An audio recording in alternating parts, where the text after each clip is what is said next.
So many years ago, I had an issue, a big issue. I found myself crashing in the afternoon, really getting tired and not concentrating and finding myself no longer able to focus. And I couldn't understand what was going on. And it wasn't until I educated myself with a few things about what I was eating. And then I realised I had a sugar addiction, and I used to love going to the petrol station. I used to go and get packets of sweets, and I'd eat the sweets in the car, and I'd have that sugar high, and I didn't even realise what it was. And it wasn't until one day I went out with the kids and we come back from go-karting, and my wife said to me, "Oh, it's like having 4 kids." I was bouncing off the walls, and I had Skittles, and Skittles used to send me nuts, really nuts. But here's the thing, right? We're not told about these issues with food. We are completely oblivious to what we put in our bodies and how it affects us. And I realised that I had this sugar addiction, and I had to break that sugar addiction. And I have broke it, and I do go back to sugar now and again. And it's tough. Eating the right food is tough sometimes. You know, you've got people talking about, well, I don't want to be a rabbit and eat lettuce all the time. You don't have to do that. But we need to be paying attention to what we're eating. And that's life lesson number 62. Be careful what you eat.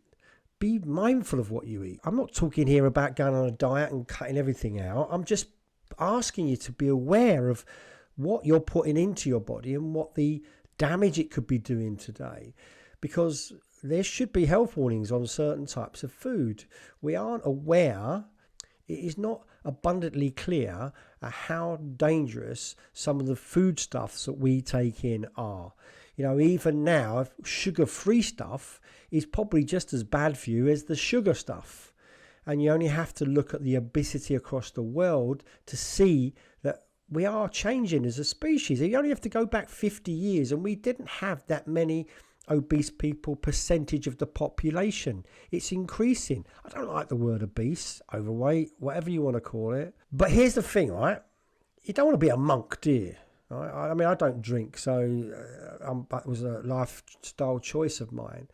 And I don't like to have refined carbohydrates unless I can help it.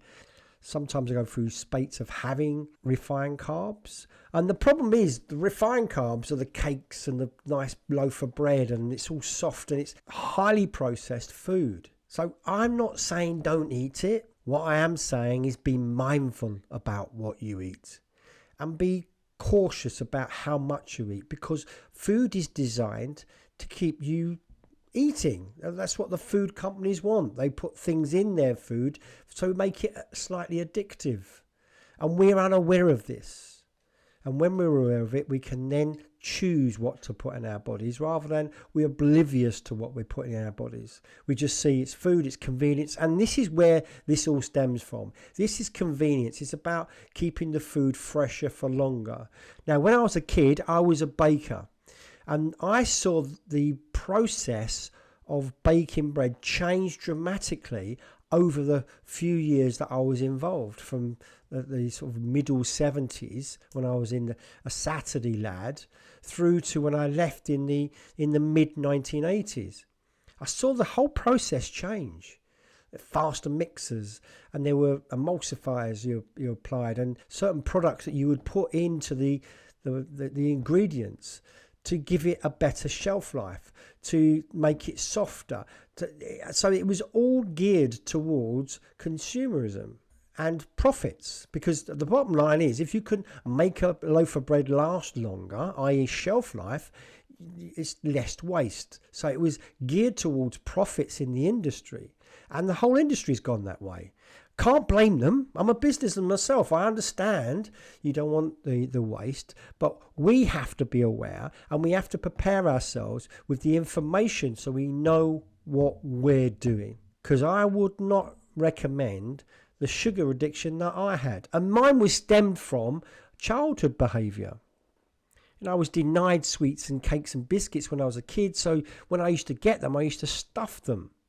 And that caused a cycle, a pattern that I had to break over many, many years. So just watch what you eat. And that's life lesson 62. Be aware of what you're eating. So until next time,